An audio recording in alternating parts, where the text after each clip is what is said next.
後來這個愛爾利偷翕的事件是愈拖愈大條，受害者建立着群組要求賠償，目前的人數已經超過700人。這個也是診療室。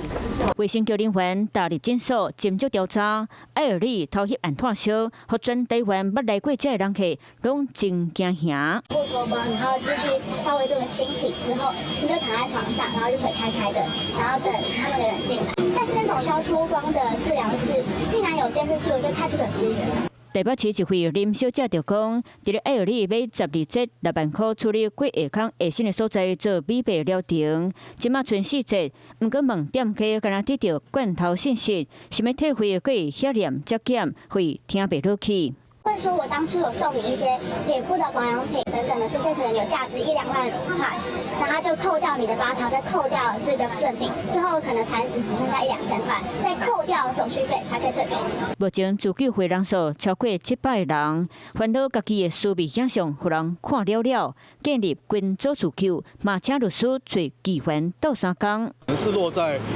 3到5萬，也有的它是可能比較貴的療程，可能有到20-30萬的這個情況，所以它實際上應該是會有上千萬的數額，偏向主觀認定的方向。當然，就是其實一般法院實務是大致上是10到20萬元。一般偷翕求償的費付金，針對民事保費的天圖和加害者條件，若無傳出去，毛價抬調，金額佇咧10萬到20萬。不過影像若流出去，甚至提起賣，造成被害者永久傷害，會當求償50萬至以上的精神費付金。知名魚米兩頭互人壓了偷翕的風波，被害者團結一心，要為家己討回公道。Hello， 我是蔣新梅。想要搶先掌握最及時的新聞資訊嗎？趕快訂閱、按讚、開啟小鈴鐺，鎖定華視新聞 YouTube 頻道。